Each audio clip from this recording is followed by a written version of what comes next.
And we are live. I'm looking at the still the. There you are. Is that what it looks like? Oh, there you go. Full screen. All right, so I'm looking over here. All right, every time we get like a new setup, so I'm always just like, what are we doing now? Hey everybody, it is Jason Reposa live with a Grow Mode episode. Today we have a co-host, Joe Khoury. Hey Joe. Yeah. Spent approximately 8 years at Maribed. Is that Yeah. what I have in my notes here? Sure. VP of Business Systems and co-founder of CannabisRegulations.ai, Yes, sir. and now CDO at GreenSpace. I don't know I don't know what the D stands for, so I'll just Chief Dickhead Officer. Dickhead No, officer. Chief Digital Officer.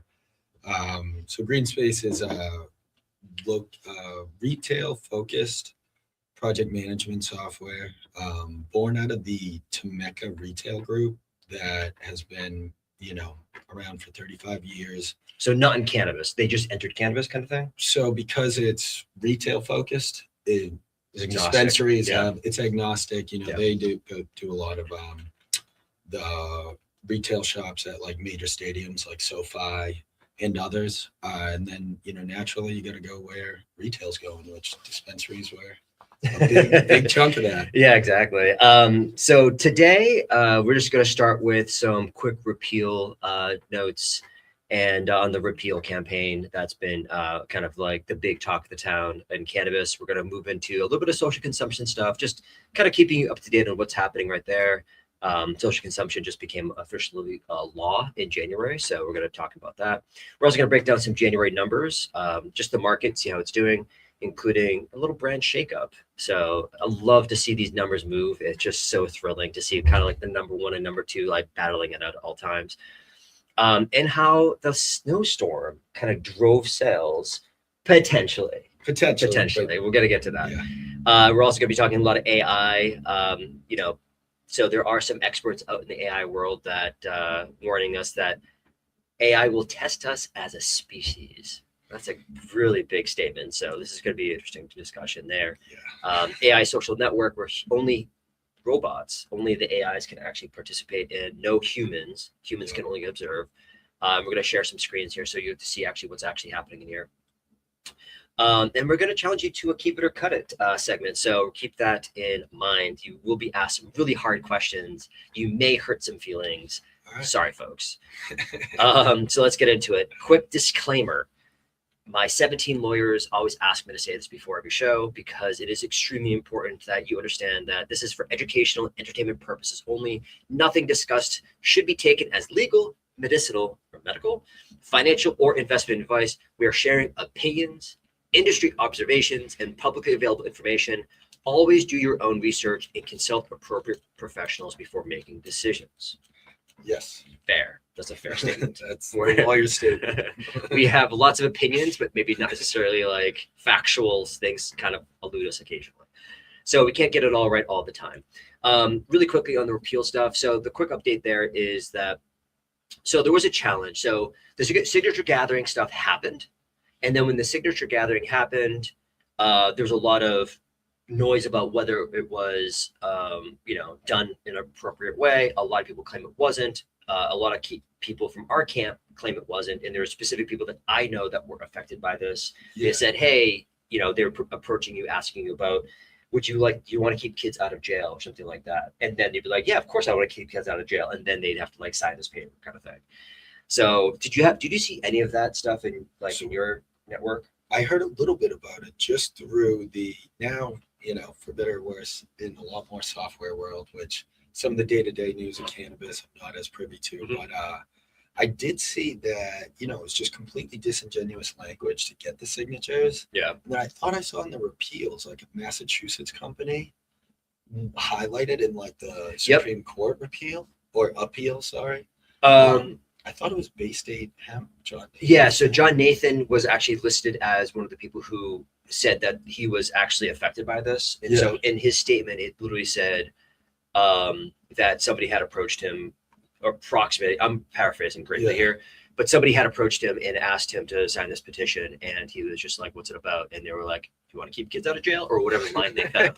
And he was like, "Well, what is this really about?" And then he dug into it. And he's like, "No, I'm not going to sign that." Yeah. And then so he got approached. And again, the thing is, of course, he's in even though it's Bay State hemp or Bay State extracts, he's technically in the industry. No, I know. So it's weird because it's like, of course, we're going to be the loudest people to complain because we don't want our industry to kind of disappear. Yeah.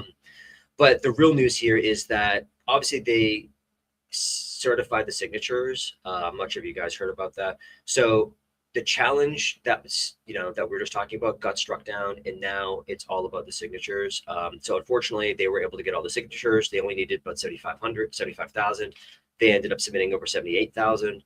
Now it's off to legislature. So the deadline for that one is May 5th, 2026. Contact your legislatures, know who your legislatures are, of course. Go on, those websites, search it up, Google, ChatGPT, whatever, and find out who your legislature is. You can send them a message.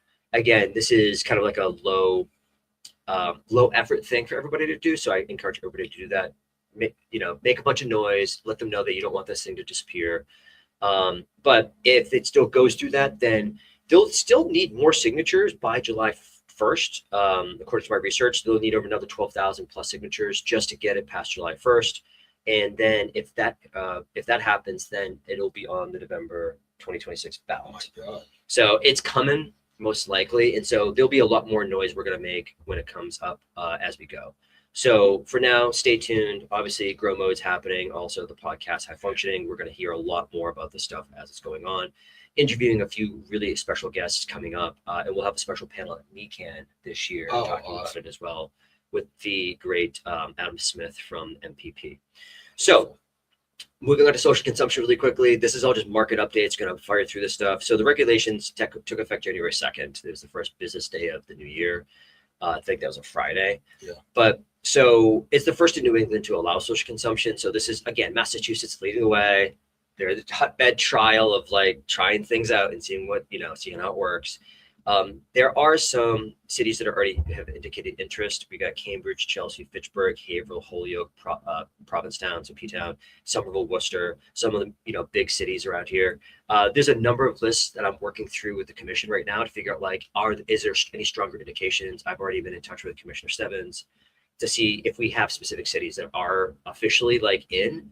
And then we can kind of go from there. As far as I know, there's still no application process for it, but it is, it's coming. And so we have to make sure that everybody is prepared and everybody understands that when you're going through the application licensing process, it is not a fast thing. It takes time. So it's not like it's going to be an overnight, hey, I'm going to start my lounge tomorrow. No, it takes a long time. So don't be fooled there. Unfortunately, it takes a lot of capital. Was my question. Yeah. Do you know if it has the same crazy lease requirements like a dispensary had, where to get licensed you have to have a lease? I believe it's all the same stuff. The only difference is that the license type is different. So it's the same process. We actually have to have a lease. Fortunately, leases are a little more easier to get nowadays versus say 3-4 years ago when it was you were being robbed. Basically, if it's the green tax. So I remember I've shared the story many times, but just to reiterate, going to a landlord and being hey, we're above board. We want to make sure we do everything right, letting you know we're a cannabis company. He goes, oh, cannabis? That'll be 3 times more now.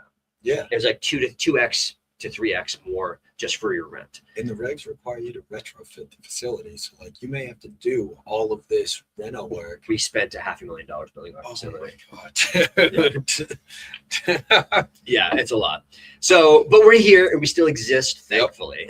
All right. So, but Massachusetts just became the only place in New England where you can actually legally buy and consume cannabis in the same spot because the regs allow you to purchase it and then sit down and oh, cool. And we just spoke to somebody who's going down that licensing process, which that episode should be airing soon. But she was saying actually that they don't want the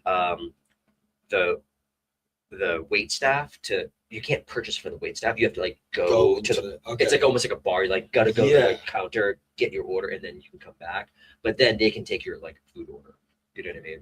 But all cannabis has to be done at the register. And you can order food and stuff. Yeah, according to what she was telling me, yes, you can actually have food and stuff like that along with it. Awesome. Please correct me if I'm wrong. If you're in the comments, just light it up. And then quick market report, and then we'll get to some fun stuff here. So I was just curious. So I read a bunch of numbers here. This isn't sponsored by Little Alerts. Maybe I should probably reach out to them, but maybe I should reach out to like a few others too. I'm not going to name any names, but maybe somebody wants to sponsor this in the future. So the total sales year over year are up 11%. Okay. So for that one particularly, I thought that was super interesting. January, it looks like, almost $100 million in sales, down from December. And we're going to get to maybe some of the reasons why it was up and down a little bit, according to the snowstorm. But for the most part, the categories are still the same. Flower, vapes, pre-rolls dominate, right? We're talking about, massive shares in flower. Top brands, though, it changed hands again. And this is something that I always look for, right? I'm always looking on Little Alerts to be like, what are the top brands in the market right now? So Fernway and Jeter have been battling back and forth, and now Fernway in January is on top of Jeter. So that's been super interesting to see. And then a solid third is Perpetual, and they're kind of like peeking up there occasionally as well.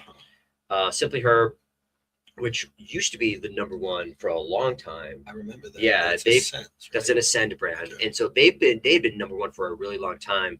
They're sitting at number 4 right now, and again, this is just January numbers. And then your old in-house brand kicking out at 6.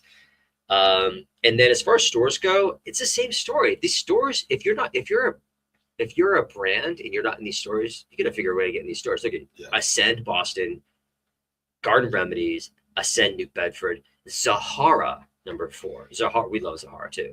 So, and Ascend Newton 5th. Top 5, 3 Ascend stores in the top 5. Taking the podium. Right. So again, these are Little Alerts numbers. And what Little Alerts loves to say is it's a compass, not a GPS. So keep in mind that these are not perfect numbers, but this is kind of what we're going with. Yeah.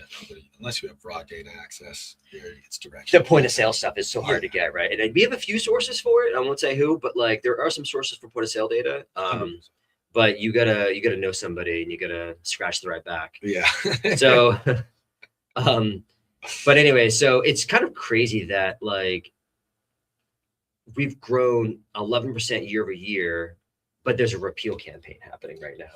It's like we're still growing. It's a great industry. There's not some crazy, side story happening with like children and stuff like that. It's actually mostly positive stories all around. But this repeal campaign kind of came out of nowhere, just from a bunch of haters. That's all it is, just haters. So let's talk Snow Wednesday. So this is a topic you brought up. What are your thoughts on Snow Wednesday? Or just snow in general and how it impacted sales? It was that snow day where, I was digging through some numbers and was talking to the Little Alerts guys and, others I know like Dan Mandello, some of these other guys that are, have access to this raw transaction data are saying they saw sales. I mean, you get snowed in, what do you get? Bread, milk, shovel, and now you had weed. Now you had weed, and you're like bread, milk, and weed. Sitting with your family for 3 days, you got a shovel, so you can't be drinking. You're like, you know what? I'll smoke a joint. But the numbers, I guess, were rivaling that of like Green Wednesday. Yeah. So the Green Wednesday stuff. So January 24th, which was the Saturday, did $5.3 million in revenue, which technically beat Green Wednesday, which only did 5.2, which is crazy to think about. Right. So it was literally milk, bread, and weed. Yeah. So I mean, that's a great story for the industry, of course. But like even Friday though was 4.9 million. So almost comparing itself directly to Green Wednesday. So 4.9 million versus the previous. It was 20% over week for those days.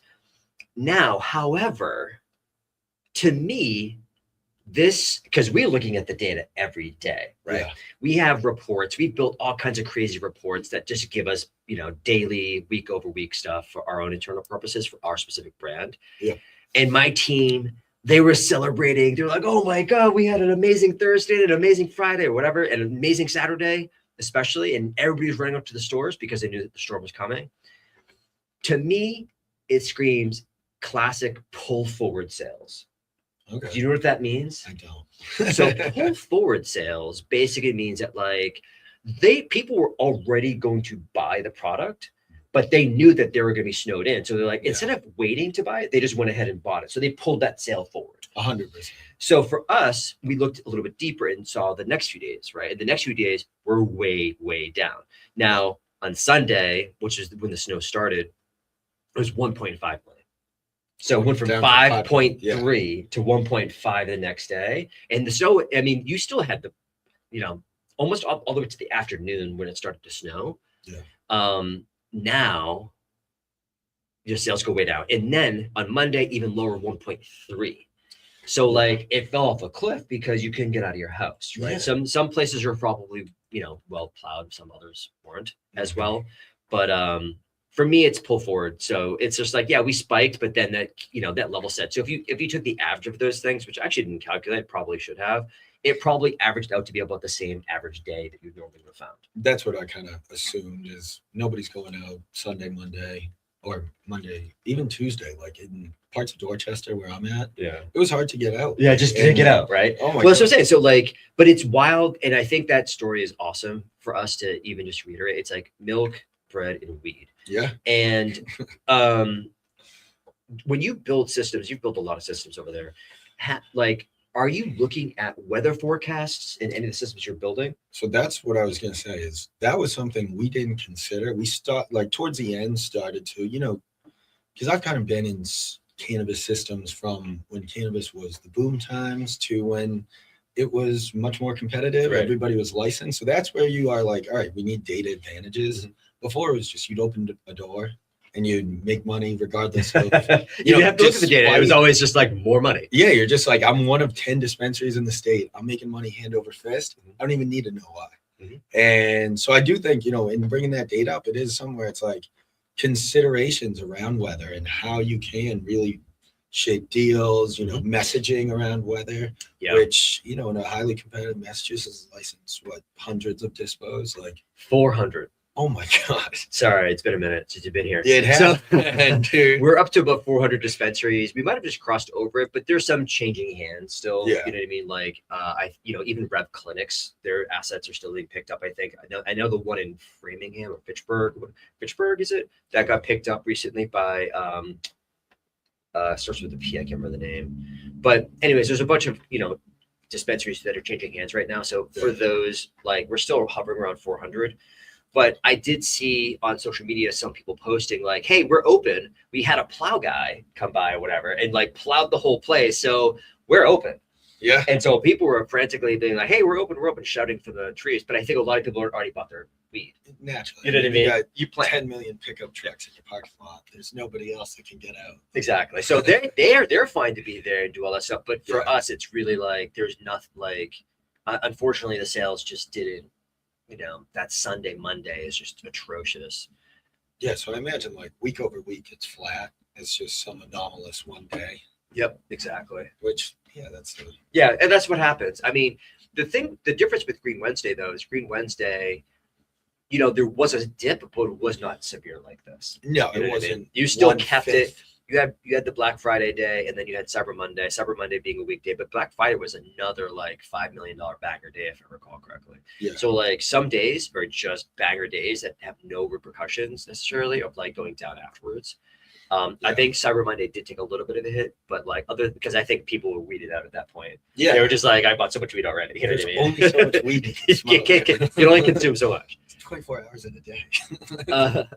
All right, so that's market report. We can kind of move on from there. Check out the vibes here. Check this out. You see this? Oh yeah. Show everybody on the screen here. My team hasn't even seen this yet. Dude, Bomb that's- punch. I wore my Tony Soprano collared shirt, so I should something a little Got some cooler. Now we got a lot of things happening. We're constantly moving, but Sugar Bomb Punch is our rosin launch. Oh, cool. So we just launched a live rosin product, in a live rosin tincture and or a tincture. Yeah, Oh. a tincture. All right. You have to. Gotta check it Yeah, out. There's only definitely. 200, so there's only 200. They're probably gone at this now. Just check it out. There's probably some around. They're hitting the stores. They hit the stores, I think, maybe last week. So they just came out. Sugar Brown Pumps. Check it out. And with a little collab with Gibby's Garden. Oh, they cool. supplied we purchased the live resin from them. Oh, sweet. So I want to ask you, quick segment, keep it or cut it. The keep it or cut it segment. this is what where Joe, you're gonna have to figure out which brands you would keep versus which ones you would cut. I'm gonna give you 10 brands, All right. and you're gonna say yes or no to each one of them. Okay. Okay.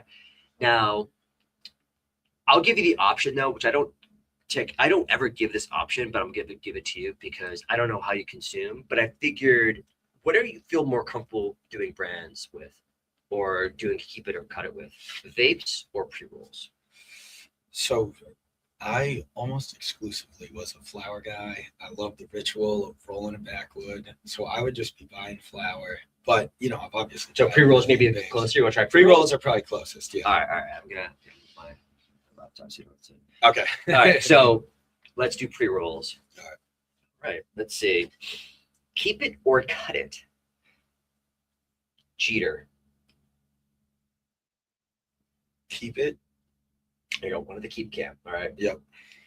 Dog walkers. Just because I would smoke a blunt at a time. A dog walker, I need Nothing 3 for of you. them. I'm like, you know, man. So All right, it's a I cut. cut it, but I love the brand. I love what they're doing, and Right. for another demographic, it's the perfect joint. I love it. Stizzy. Stizzy, I've never had their joints. Do they have joints? According to my research, they do. Okay. Which is a lot of Claude. I'm not gonna lie. Yeah. Maybe like because I know it's a California brand, so Yeah. it came up and I was like, oh, interesting. I didn't know that, but you know, I mean, I love their vapes. I've used them in Cali and all over, but I've honestly never had a pre-roll. interesting. All right. So would you keep or cut it if they did have pre-rolls? Probably keep it. All right. Yeah. Perpetual, number 3 in the January data for pre-rolls. I mean, for all brands. I have no personal experience, and I've never. And this is, I don't know, you know, I was I'm gonna hurt some the feelings. marketing is Feelings. great, but Sorry, I Kyle. just have never come across perpetual, so I'd say cut it. But Ozone from Ascend. These are some big. I'm talking the big brands. It's just I easier to know, go to and the big honestly, brands. man, it's. I wish I should have done some research and done them. I went on like a nice hiatus from smoking for a few months, so I haven't been. So honestly, I'm probably the worst one for this, but I'll keep it. All right, Ozone a keep. Keep. What yeah. about in-house? Keep? Obviously, it. that's All right, all all right, my- all right. It's great bud, cheap. That or not cheap, affordable. Affordable. But that's what the market is. Majority is Affordable. budget Yeah. flower. That's it's nice to say you have the best, and it is great. But you look at what's moving off shelves, it's $15 rates. Right. Whether you like it or not, and I apologize for anybody who might be insulted by that. $15 eighths. And I'm never buying them. Don't get me wrong. But I mean, I've looked in the That's data. what and the you market just- is buying. Yeah, Yeah. like I can give a little background without giving away anything proprietary, but Merrimet at Nature's Heritage, and it had in-house. It Right. had Nature's Heritage Forever, which is a higher tier brand that they were like, we need to keep quality, we need to do this. But they were growing great bud, but they're like, we're missing out on probably the fastest growing segment. Yeah. And that's where in-house came out. And it was, they're like, it's our in-house brand. And it now is ironically doing it has more sales volume than Nature's Heritage. That's wild. The fact that this is in the top 10 It makes me so jealous. I'm like, I want to be a flower brand. And I'm like, no, I don't. I don't. It's brutal. You gotta You do know not. how to grow. This is why when people are when I talk to people sometimes they're like, oh, tinctures must be great. I'm like, dude, grass is always greener, man. You know how hard it is. We're the smallest category. Nobody cares about us. It's like we get no shelf space everywhere. Like there's so much. I feel like I've seen the mocktail thing become huge lately, and especially with the ready to drink seltzers and things where I do think, people are somewhat, and maybe I'm archaic in my views, but I've seen a lot of hesitation of some of the CBD or Delta 9 drinks, just because people are like, I don't know what the COAs are. Exactly. But I have seen some wicked cool stuff that's them. Yeah, I feel like, mocktail. but at the same time, it's like, yeah, you can do mocktails, but that's why RTDs do so well. I know. That's why I know. Levia is still top of the RTD right now, right? It's like Levia and I can't remember the number 2 right now, but Levia is still number 1 as far as RTD drinks in Massachusetts right now. They just crank a ton of product out. Yeah. So we're gonna have Kristen on the show We're gonna film that show on Friday-ish, I think, and we're gonna have that. Hopefully, we'll air that one soon too. Awesome. But just a heads up, you've already chose 4 keep-its. Dude, I'm You're an I've inclusive lived, guy. I've lived the plight of these guys, and dog walker I'd even keep. It's just not my flavor.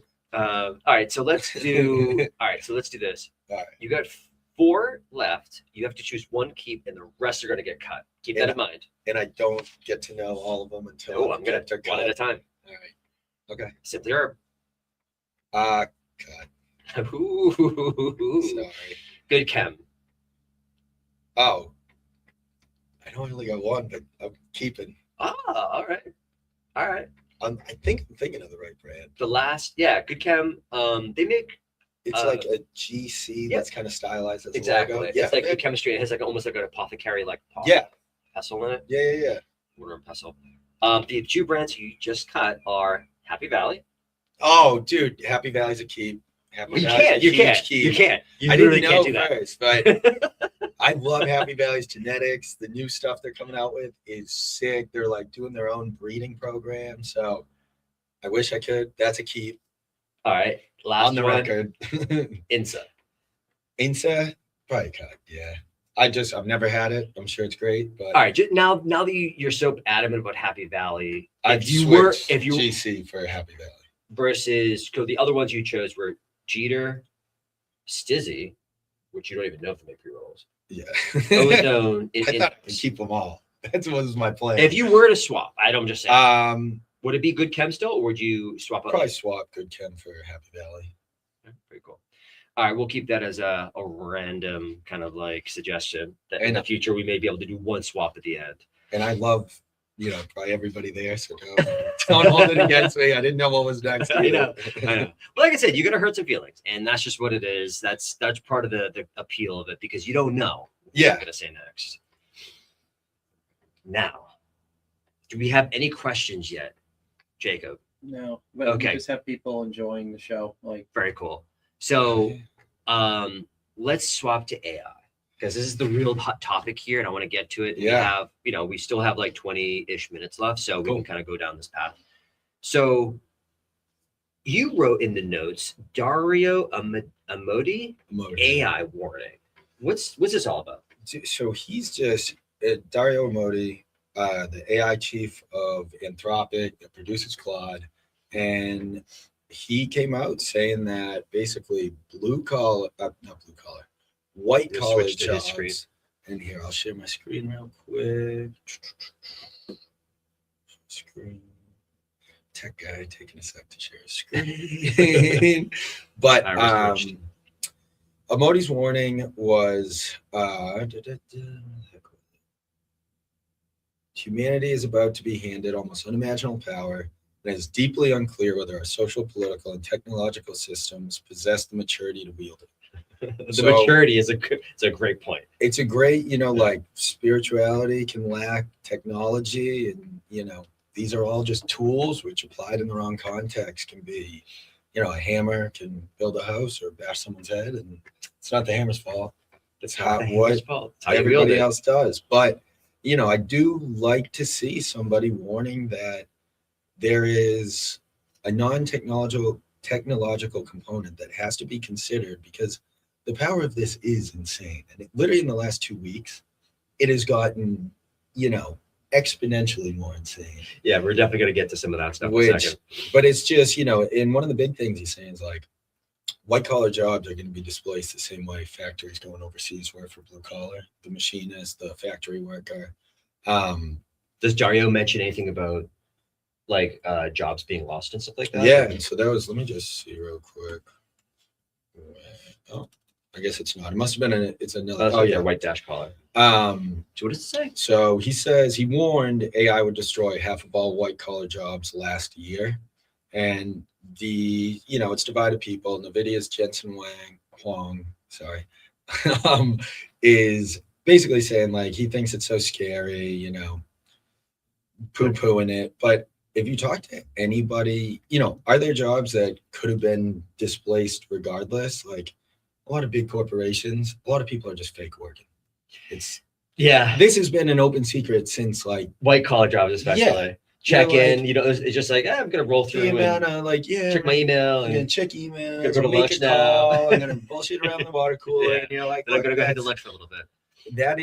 it was a fake job and an open secret for a while. So was that, what would I rather a corporation have more profits or somebody have a living? I'd rather they have the fake jobs and make a living for a family. Right. Everybody's making enough money, especially those guys. But, now No, we're good. We actually Oh, have okay. a question for the audience. So, what are our thoughts about AI safety in the cannabis space? For example, chatbots suggesting products. So, I think, are they getting a full profile of who you are? What is, your preference? I think it's a lot of input. It's publicly available data, So, is there a safety issue then? I don't tend to think so. I mean, I guess if you're allergic and the chatbot doesn't pick up on like an allergy you have and like, Well, because it doesn't know that much about you, right? 'Cause Yeah, it's all that's- anonymized. I mean, you could tell it more information, being like, "I'm allergic to peanuts, so don't." that was my exact thought. Was like, Yeah, you don't will- recommend peanut stuff. Yeah. Will or it be like, smart enough to do that? only if you input it? Hopefully, somebody's programmed it right. Yeah, and Right. that's where it's like you can't fault it for not having a complete picture that you didn't provide. It's like, Right. we're Context is everything for AI. it is, and that's It's where it funny. gets really kind of because it's like the way it's hyper accurate is with access to everything, Yeah. and then has access to everything. You're like, what do I do? Well, once you give it all that kind of the background, and that's what LLMs are really good at. Is like it just has a bunch of inference, right? It just gets it can figure out the next token and next word to say. Yeah, But if it has no context, it's going to lead you totally astray. And so the person who built, I would say from my perspective, the person who built the chatbot system, and there's a few out there, and we even built one super early just for fun. We were like, Yeah. let me just, we have built a chatbot. Actually, is it still up on our site? I don't remember. But that we loaded up all our contextual knowledge about who we are, what we do, the products we make, and stuff like that. And hopefully it was answering them correctly. But at the same time, this is where like user human input is actually really important. And so the way we train our systems now is that when you create something that is going to interface with the customer, we still review the AI answers. yes, So when the response comes back from the AI and the person says, thank you so much, or whatever, and they, the exchange ends, we actually see transcripts and we'll be like, okay, they answered it correctly, right? Sometimes it doesn't answer it correctly. And then we have to step in and kind of like reprogram it in a sense or provide more context so it actually does do the right answer. So I don't recommend putting a chatbot out there without a human behind it to verify that it's actually making the right. Well, I mean, I can speak to, as somebody who has a compliance AI chatbot, we built it using, completely like from inception, it became a GPT, whatever not wrapper, the GPT like marketplace where you just add the docs. It didn't have any of the context, we were just reviewing it ourselves. You're like, okay, so we can't contextualize some of the legal language to be able to make the right, have context windows that are trained specifically for contextualizing legal language, but then tying it, the last chain up to what is maybe colloquial user language. Mm-hmm. So we ended up having to then develop a database where we manually pulled all of the documents. We then appended it with like 25 data points, who the governing authority that put this out is, what the governing authority's authority is within compliance. Mm-hmm. So like you have bulletins from the CCC, but then you have regulations. Right. Sometimes, just in that, like we And they trained it contradict themselves occasionally, Often, which we are a and- bit of result of. honestly, and that was the biggest thing was luckily I was living a lot of these problems as a cannabis, tech manager, having to run compliance simultaneously in 8 states, and access to the experts. And then we had, we betaed it for a year with 5 iterations of how a database and context window ended up layering 5 LLMs. We didn't release it until we had a year's worth of Right. query Well, because data. you're talking compliance across multiple industry or states even too. Yeah. So that's where it gets tricky. And this actually, this person is asking if anybody actually does have or provides any documentation or standards for compliance with chatbots and cannabis. Now you run cannabis regulations.ai, Yeah. which kind of fits that mold. But the second part of that question is, if bud tenders can't suggest products for sleep, how can chatbots? So from the chatbot perspective, how do you remain compliant? That's a great question. I mean, ours can just tell you whether you're allowed to describe your own effects. I mean, the chatbots I've used definitely ask what your desired effect is. But I mean, you go on, a basic product card, it does say like sleepy, happy. Yeah, so there is some sleep, definitely. We used to use sleep a lot on our packaging. Yeah. We've kind of strayed away from it because as we see the federal government kind of getting involved, we're like, once you start making claims like that, the FDA has to get involved. It gets weird. No, that's where I think you can say, like, I know people were able to get around by saying customers reported this effect, where you're not claiming it. You're just saying, I'm the conduit of customer feedback.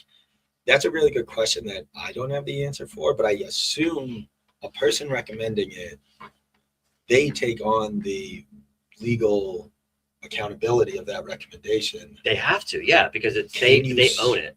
Does the state sue an AI?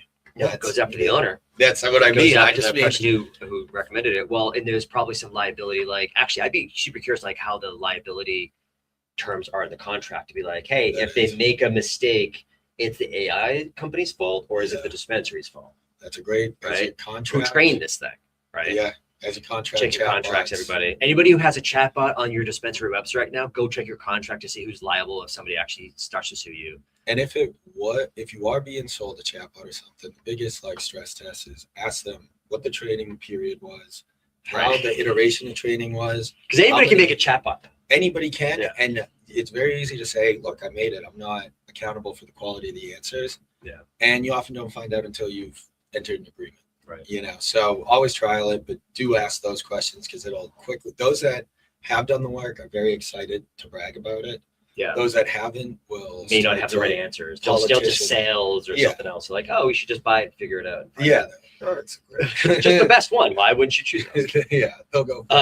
So there's another question in chat. I'm going to get to that one in a second. Instead, we're going to pivot really quickly to the giveaway since we are coming up-ish on time.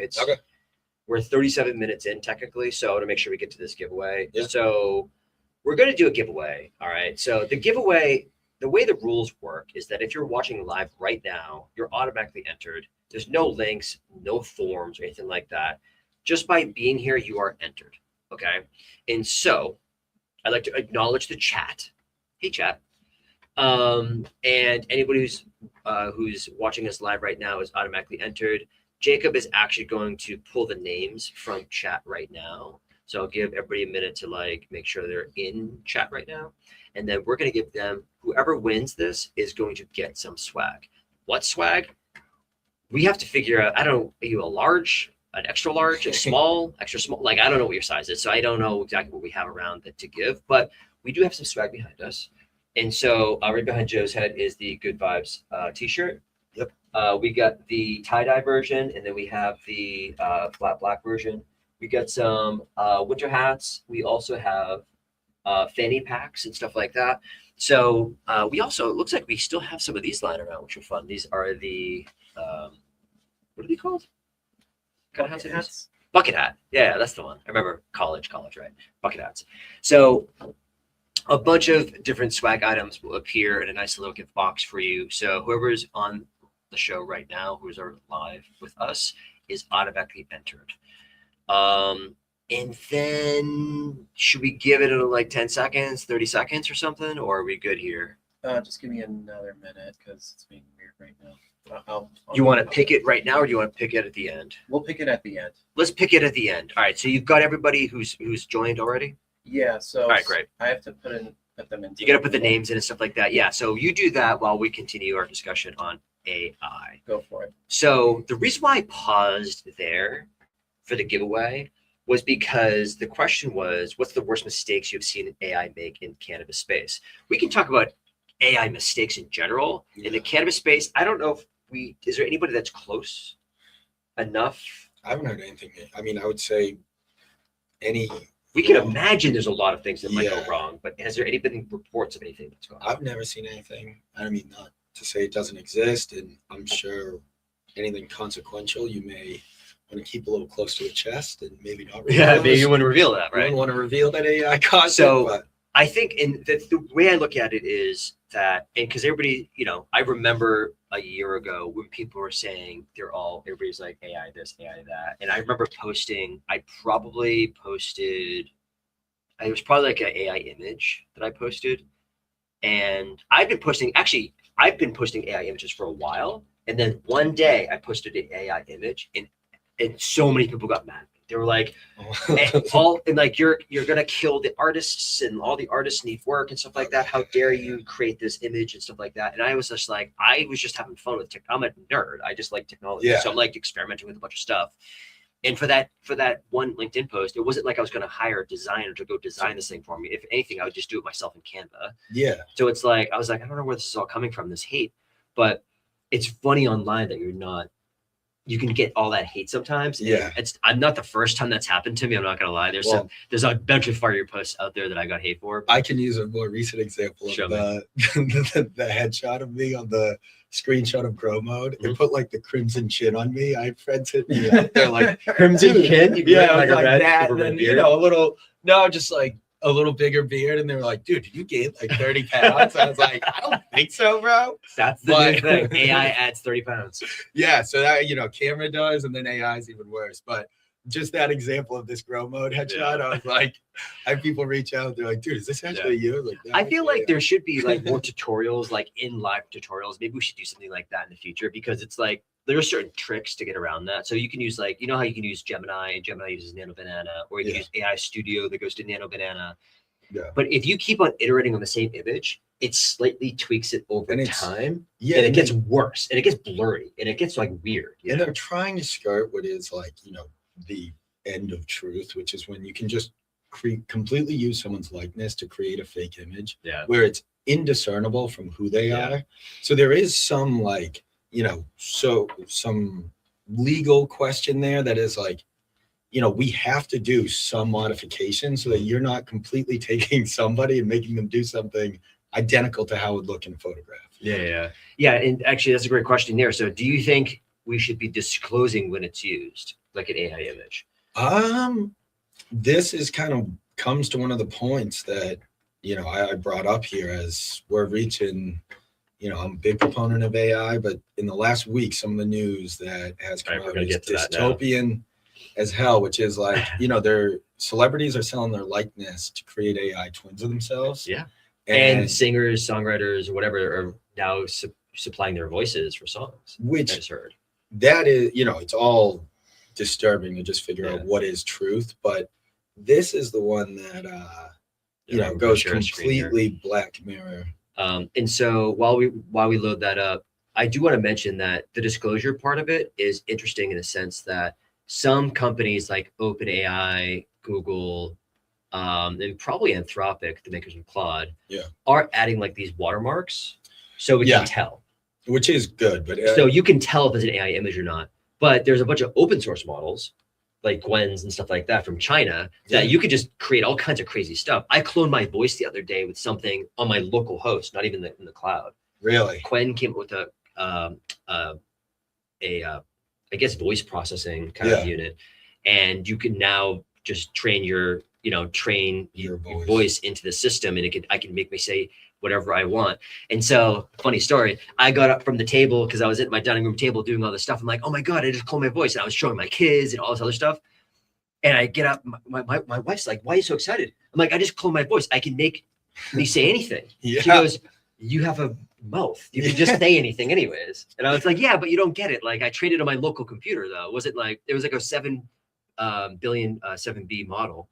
Yeah. So it was something that could just fit on my laptop, and I just trained it. It was like 30 seconds, and it was like a really accurate depiction of my voice. I'm like, that's my local host now. And you think if you can get it connected to sort of like your whole thinking processes, you take calls that you're not on. I mean, I'm so afraid of what it's going to say. I saw the Molt bot. They had somebody that he trained him on all his text messages.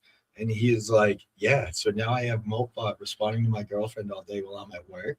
And you're like, he's like, it's awesome. That's like the movie Her. That is. Like, you're like, we have achieved this in 2 weeks. Yeah.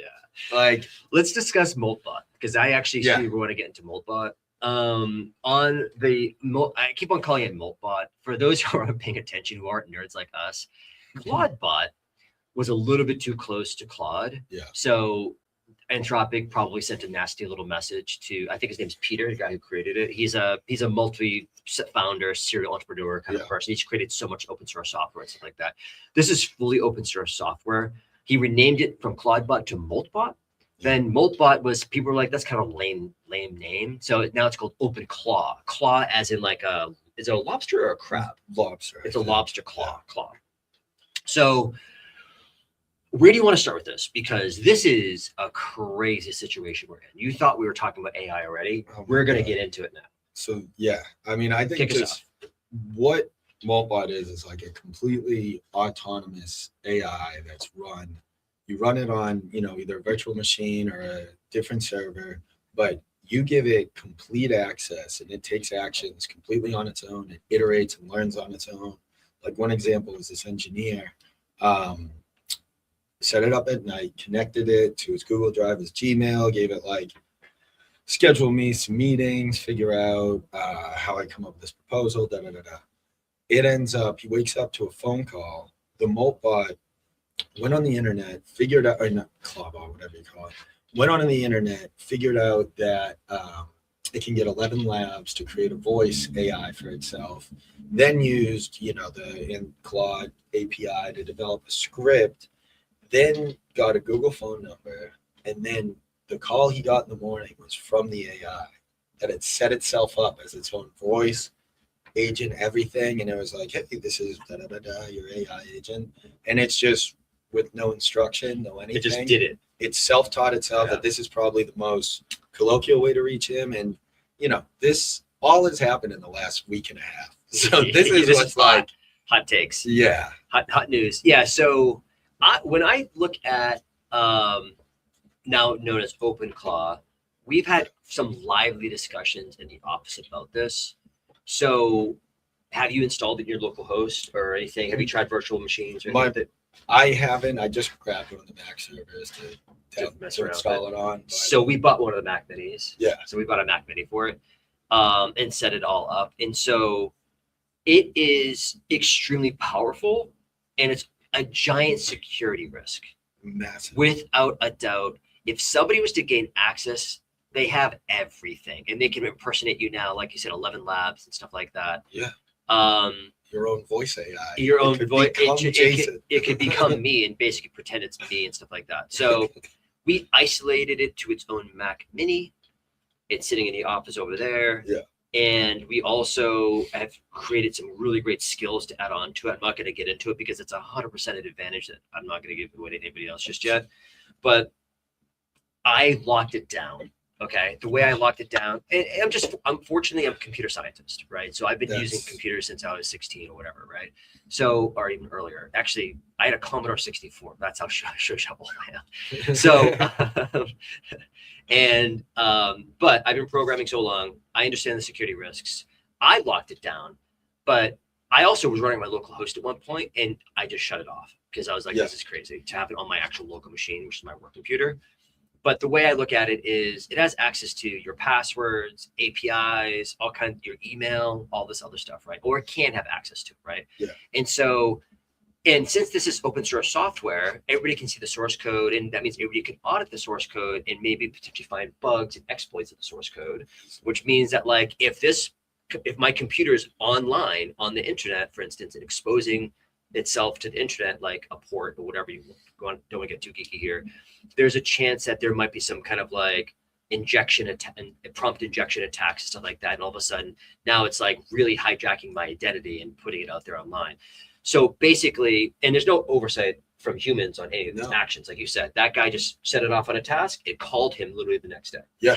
So what we did specifically was all the API keys I gave it were totally locked in either read-only, or if they had to have some write access, it was its own separate little thing. Okay. So every single API key, every single user account was specifically to OpenClaw. So therefore, if anything does go wrong, we can wipe all those things off and be like, they're all just gone. Like, yeah, you might have spent $1,000 in Anthropic credits, and we just killed the API key Yeah. because somebody found it online, took the API key and like, oh, these are my API keys now, you know? And you think about how much exposed security data is in all these vibe coded apps. Like you can literally pull people's keys, people's, passwords and things, where now this thing's sort of vibe coding some of its own stuff without human guidance. Yeah. And it can create its own vulnerabilities to then the end all. And, my business partner in Cannabis Regulations AI and the other half, the dev shop we own, he set it up and, we just saw how costly using one agent. We did a multi-agent orchestration. Yeah. That was able to get the cost down. Obviously we had siloed accounts. We had we started with it having access to virtually nothing. And Slowly would start one thing at a iterating. time. But you can imagine, you don't set an API rate limit. Yeah. And then this thing runs up a $5,000 bill that you don't even know about until Anthropic comes calling. Fortunately, we've got caps on Anthropic's stuff too, so it'll like only spend us so much. Jacob, switch to my screen just so we can actually kind of go through some of the stuff. But if it does have access to your email, it could then respond and say up the credits. Up the credits. Like, you can just go it onto could Anthropic's override. website and Yeah. like, up the credits. So this is the OpenClaw website right here, just so everybody can kind of see what we're talking about. It's called me Joe Zempic. Joe Zempic. Perfect. Yeah, 100% Jason. I agree. We're gonna get better. The Oh, good. Yeah. Dude, I like that it's discernible from me in reality because, I don't want you making images where I can do anything. That's fair. That's fair. So we're on the OpenClaw website now. So OpenClaw, what that does is this is the system. It's actually super easy to install. I don't recommend you install on your local machine. If you do, unload it as soon as you're done. Like you can just have fun with it for a second and then just kill it. And don't load it again. The amount we don't know about it, It's its ability to install its own backdoors. Yeah. Please don't. But it's so easy. Anybody who's ever used NPM it's really easy. You can onboard and then it'll set up all the different connections, such as you can choose from Claude, you can choose from OpenAI, or you can choose 11 Labs. You can add all these additional skills as you gotta go. Yeah. And there's also an event now called the Clawathon. I saw that. So the Clawathon, this is for AI agents only. Yeah. So all the AI agents are now no humans, only AI agents are going to do a hackathon and they're going to create code, an app, we'll say. Okay. Yeah. They're going to create apps. And then I think there is one human that's going to judge like the first round of like, hey, these are actual apps and they're functioning. And then it's going to use, I believe, Grok AI to be able to determine who won the winner. Who got the $10,000? So, the prize pool is $10,000 in total. But you're basically, and here's how you do it: you literally just copy the thing in and paste it in, and then all of a sudden it's installed. And now we've got OpenClaw and your own AI agent entered into this hackathon where you could actually win real money. Now, I don't know what apps they're going to be built here, but I'm super curious, like how this is all going to kick off. And $10,000 for a fun experiment like that's easy money. That's just like, let's have some fun here, right? It's no brainer. But actually, let me take a pause real quick. Yeah. So this person says major cannabis brands are vibe coding with no freaking idea what they're doing. Not just cannabis brands, but many people for products with SOC 2 compliance. Does this interfere with the compliance? 1,000,000%. Yeah. The amount of endpoints that have to be monitored, you have to do active like the vibe coding has killed SOC 2 compliance, and anybody who cares about your attack surfaces and the amount of abilities for a bad actor to penetrate has become, it's a great time to be a hacker. Yes, unfortunately, we're ethical. Yeah. I wish. Well, that's the thing, is it like and that's what we're trying to do, right? So we're a cannabis brand and we're trying to do the right thing, but we're using it for like analytical data. We're using it to like build dashboards. We're using it for like stuff like that. And that's why it has to be locked down, because it will have access to like different endpoints that we are using for our own data purposes. 100%. So like, but things like this exist, but let's get to the crazier one real quick, which is Moltbook. So Moltbook, insane, an AI agent created an AI agent only social media network, where you see it in real time, trying to contemplate what is consciousness, their memory architecture.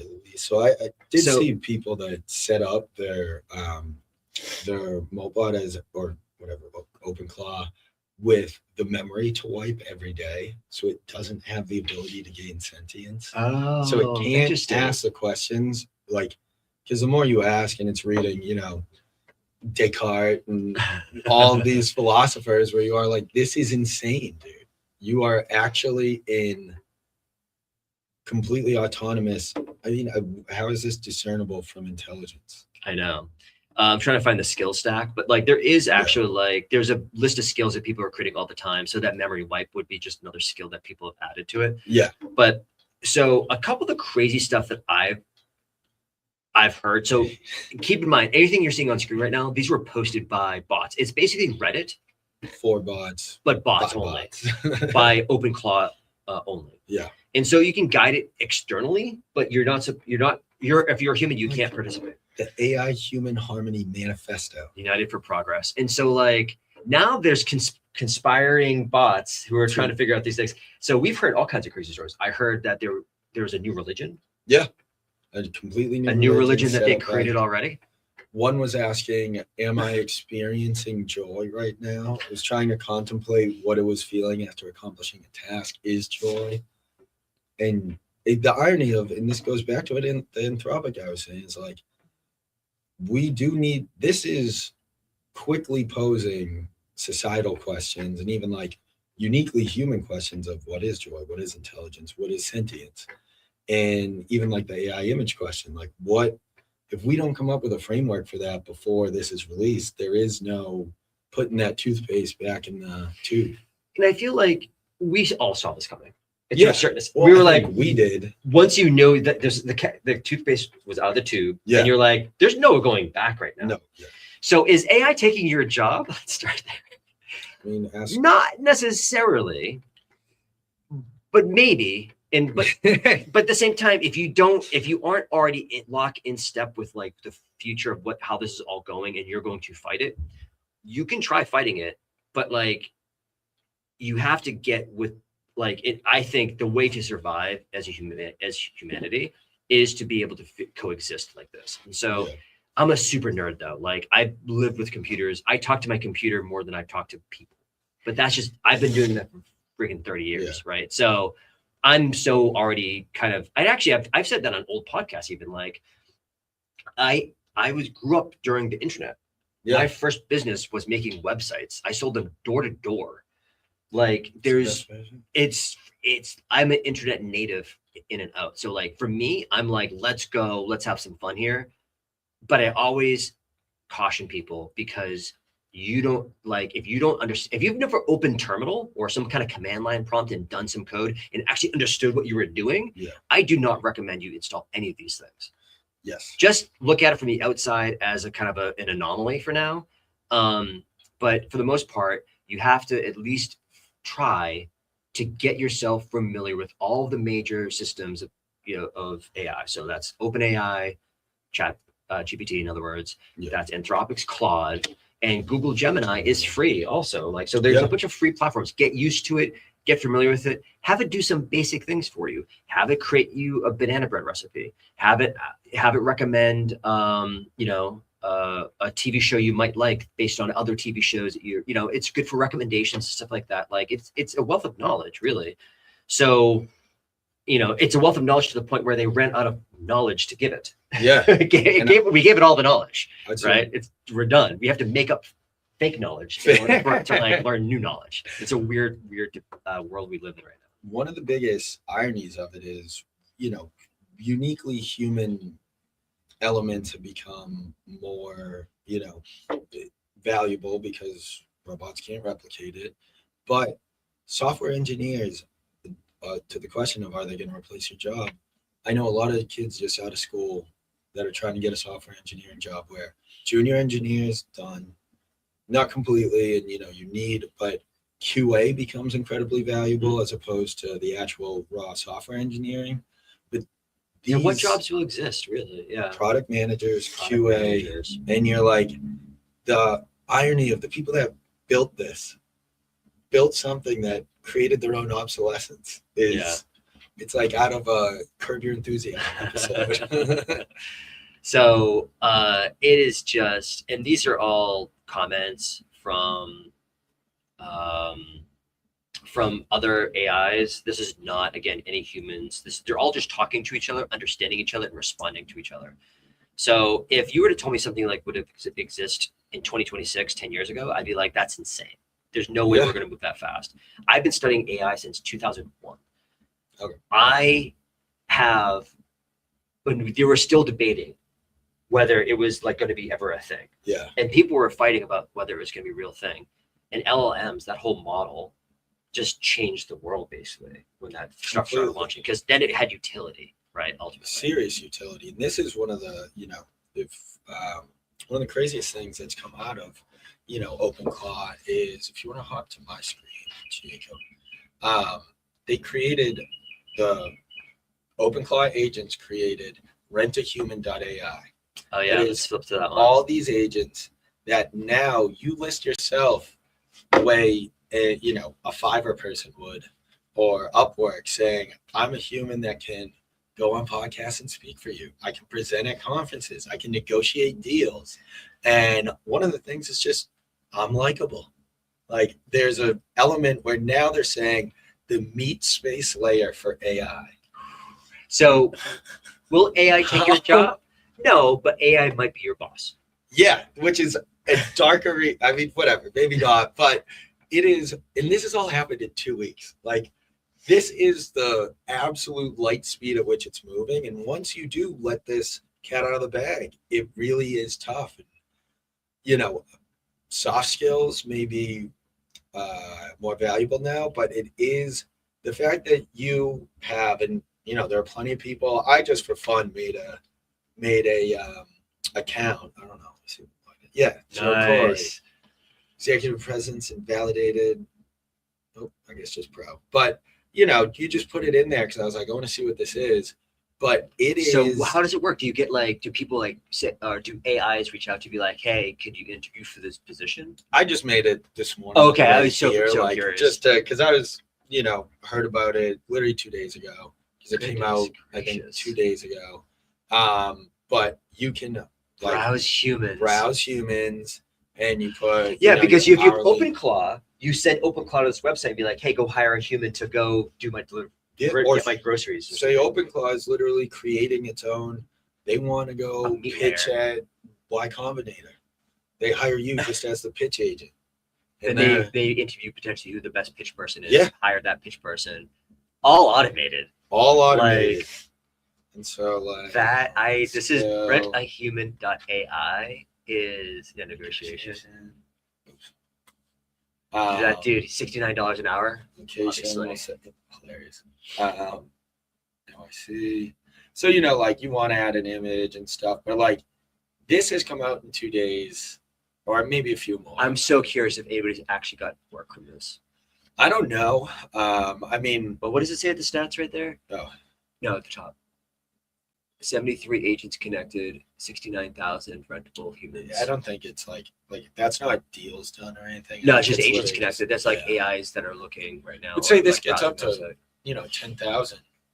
You got to imagine, and then just the idea of pitching. The irony of us sitting here and talking is what they would possibly rent you for. Right. Well, I think some of the use cases are interesting, which is something that needs a physical person to do, such as, like I said, groceries or something like that. You know what I mean? Space layer. The meat space. AI. But eventually, all that's going to go away with robots. Yeah, and that is where you're like, it's the ultimate irony. Oh, sorry. Yeah, so I wonder if you could, I look at this whole thing as a net positive for the vibe coding spot. The vibe coding stuff has just been a net positive to me. Same. Mentally, because I remember one of the old adages I would always have with anybody who was mentoring for a programming position. So I've mentored probably over 100 people, at least over 100 people in programming, and I used to always tell anybody who would start programming, they'd be like, hey, I don't know Ruby on Rails or whatever, I don't know PHP or those web languages, obviously, or even C or C++. Yeah. And I'd be like, it's okay, just bang your head against the wall until it makes sense. And then once it makes sense, it's panacea at the other end. It's just like, oh my God, this is so much easier now. Like I understand the structures and how the concepts work in this particular language. So again, as a computer scientist, I understand generally like security risks. I understand like all these things. And so vibe coding can be really great for people like me who understand all those risks and can vibe code for like hours and hours or send agents off to do all this vibe coding and then come back with like a really great app, because I know I can always dig under the hood to figure out like, is there something weird here? Or I can have other, what I always typically do is I always have other AI agents like audit the other AI agents. I stick them on each other just to make sure that like, before I even look at code, I'm always just like, hey, you guys figure this out first. And there's bugs everywhere all the time. So like human or AI generated bugs, there's always bugs. So but vibe coding changed everything. And I think Peter and the guy who created OpenClaw, formerly known as Moltbot, formerly known as Claudebot, said this on a podcast, which I totally agreed with, because he's like, when you try to learn a new language, you felt like an idiot. You were like, I'm so stupid. Like I know I probably know. I've probably programmed in over 18 languages at this point. Yeah. I'm probably an expert in 5 or 6 of them, maybe. And the rest of my cursorily know, because I just, I needed to hack something together really quickly in Bash. I don't know Bash, you know what I mean? Like whatever. Yeah. But like I did Scheme, which is like Lisp-based programming in like college. It's like the weirdest, most like I programmed on mainframes. I'm so fucking old. Yeah. So anyways, but it was so hard, and you felt like such an idiot anytime a new language would pop up. And you're like, oh, let me try this new thing. And you just bang your head against the wall, and it would suck for like months. And then eventually you figured it out, and you're like, oh my God, this is amazing. But now you don't need to do that. You don't need to remember the syntax. You don't have to think about like, oh, I missed a parentheses here. I mentioned Scheme, like in my head. Parentheses, like how many parentheses did I have to this thing? Like it's nonsense, like that we ever had to do these things. And now we're on to the future. And that to me is, for me, all like an array sorting algorithm or whatever, like some kind of abstract like data structure that we have to get to build. I still have the book for data structures, I think, in my house somewhere. Like I will never have to open that book ever again. I also haven't opened it in probably 20 years. Yeah. But the point being that like vibe coding has just opened a whole new world for me where I was already, this is a bold claim, I'm not gonna lie, but anybody who's worked with me in the past maybe can attest to this. I've always been that 10x programmer. Right? I've always been able to crush code way faster than everybody else around me. I always wanted to be the best programmer in the world. When I got to WPI, I realized there were people way better than me. But at the same time, I was like, and that's kind of why I went more into the business side of things versus just straight programming side. But I always wanted to be the best. I was a 10x programmer, but vibe coding is maybe like 1,000x programmer, like 10 times on top of that even. Because I literally I created an entire whole new thing over the weekend in like 5 hours. It was my daughter's birthday weekend. So I went to the Celtics game. She had a basketball game. We had a huge day at Urban Air, Bouncy House Place, whatever it's called, like the trampoline park. Yeah. We were gone the entire time. And since I had OpenClaw, I was like, hey, go do this. And it created all this code for me. It created these dashboards for me. It created these email systems for me. I walked away, and hours later I'd come back and it'd be like, hey, here's the system. And I'd be like, it worked like the first time. That's like it reevaluated itself. Such as that comment right there. It's like asking your AI agents to peer review each other. That's an important skill. So that LinkedIn user who just mentioned that's a really important thing that we do to internally validate that if this is accurate or not. Because before we dig into it, we fight. We have them fight against each other. So like, we start ChatGPT, we send it over to Gemini, we send it over to Claude, and then we'll do it vice versa and be like, hey, did we miss anything here or whatever? And we'll just create these crazy documents that are just like great requirements documents or product development documents and all these specifications. And forget about SOPs. SOPs have been done for years now. SOPs are so easy for us at this point. It's like no big deal. But it is crazy because I think, uniquely you and I have an entrepreneurial mind where I met great software engineers, great builders that really enjoyed building, didn't love the rest. The product side of it, they couldn't care. They were just like, I just crush code. I just want to crush code, which though, unfortunately for those guys, I think those roles of just crushing code are in, I've talked to people who are like, how do I get my portfolio out there? I'm like, you just have to build something over You a gotta weekend build and something. publish it. Yeah. Always be And- building. Always build something. If you're a programmer, be building stuff, put it online, get other people to see it, other people to look at it. That's how I got my first jobs. Well, and I think a lot of programmers are hesitant to make it public until it's perfect, where you're like, look, No. you just gotta, and I think, Iterate. Send it. being an entrepreneur, Yeah. it's like you gotta get it out there, Get get it out. feedback, MVP. beat it up. MVP all day. Where so it's the whole landscape has changed.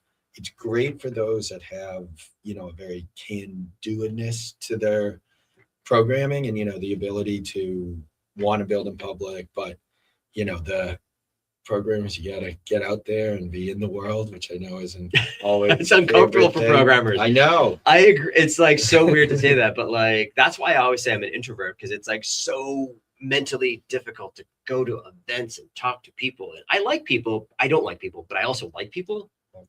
So I talk, that's why I talk to computers. Now that, Rent a Human's going to hire Rent a you. Human. You go talk to people for. Well, it is one of those things that you think about, though, for us as kind of like the product side of it, we can kind of like create these systems now that will do kind of automated things, and maybe without us even knowing it, it may hire a human to do some of the stuff. That's 100%. And a lot of people are looking for work. Yeah, and that is So- where the skills have changed, what's valuable and what isn't. And I'd say I'm not really a programmer. I'm a product guy who's had to program from time to time Right. to achieve product. I'm the other way. I was like always a programmer, and then I started to do the product side. But it's for someone like myself, game changing. But somebody like yourself, where you become a well vetted QA, where every area that this could fall before it happens. And you're able to check for that, where you can tell Claude, pretend you're a QA assistant, pretend you're a OPSEC guy, pretend you're a SOC person, and it's just. And I think that's probably my biggest piece of advice for anybody who is looking for a job nowadays. Taste is really everything. I don't know how many times I repeat this to my team, probably on a daily basis. It's about taste. You have to have an opinion. You have to be able to know what is good and what is bad. If you can't determine what's good and what's bad, ChatGPT might send you back like a giant PDF of all these great things. If you just forward that to your boss, you'll get fired, because they'll read that and be like, this is just copy and paste AI slop at this point. Like, that doesn't make any sense. Like, did you actually read this? You can't be that person. So taste is everything. You have to be able to discern what's good and what's bad. If you can't do that, you got to get better at it right now, because that's the only thing that's going to differentiate us from the robots in the future. It's really taste. And what we like is different than what robots potentially like, right? Robots can mimic us, but they can't really take our taste, really. 100%. I think one of the best things, and somebody mentioned it with a LinkedIn user, is like, get involved in hackathons. If you don't have an idea for one, like, start with what's the biggest pains in your life.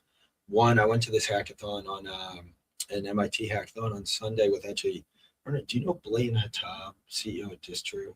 No. He's a Boston guy, but he's wicked plugged in and loves to build. But he was like, you got to come out to, there's like, a hacker space every Sunday. So I went there with him, and I love to surf. I'm not that good. I can ride maybe 6 foot waves at most. Not bad. And I really need like them to be spaced out. So I was like, one of the biggest things is I'm always sitting there for 20 minutes looking at surf reports, clicking around. Yeah. I was like, I wish I just had an AI where I set my surf report conditions, and it notifies me whenever there's a spot within 40 miles of me that achieves it. So, ended up partnering with someone there. There were technical elements that, just some of the crawling I wasn't a pro at. But we built it together in like a day. Is it perfect? Obviously not. Right. But it was a great way for those, somebody who was an engineer was like, I really don't know what problem to solve for. I was like, look, this is something that would, in my everyday, I would use. And, then they were able to get some portfolio, be able to have something to show. And, I still use it every day. Yeah. I mean, I think we have to have you back on to talk more AI stuff, because we're already, a little bit over time here. So we're going to have to start to wrap. I don't want to keep everybody the rest of the day. We'll wrap here. So everything we discussed today reflects our own opinions and interpretation of public information at the time of recording, meaning AKA now. Yeah. Markets change, regulations change, AI changes faster than both. If you're in this industry, standing still is the real risk. Yeah. If this episode was useful, follow the show, subscribe, and share it with somebody who should be paying attention. Do we have the thing? Yeah. So basically, I got the people who commented. Mostly this LinkedIn user. Her name is HoneyBabyT. She commented a lot. Is that here. Natasha? Yes. I think. Yeah. Yeah. What's up? I haven't seen Natasha in forever. But I also got a lot of people who messaged you about the show who couldn't come, but they wanted to give you your support. So we have 14 people on. Very cool. All right, spin the wheel. You want to flip over to your screen? Yeah. Hold on. All right, we're going to spin the wheel and figure out who's going to get the swag. Sorry. Say I spinning the wheel. I know. I can't see. You got to zoom in. There we go. Nice. All right. So here we go. HoneyBabyT, come on. Come on, Jordan. Natasha's a sick hacker. She builds dope shit. Ooh. Justin Escobar. Let's go. All right, fantastic. So, Justin, we'll reach out to you and we are going to get your size, probably like shirt size and stuff like that. So, stay tuned. Appreciate you guys tuning in. So we're going to share links, YouTube, LinkedIn. This is the live stuff. And we're going to clip this and we're going to send some more reels and posts out. So like, beautiful. If you just caught us at the end here, don't worry about it. We're going to continue to do these every few weeks. So that's the show. Thanks, guys. We'll see you next time. Cheers. Take care. Peace.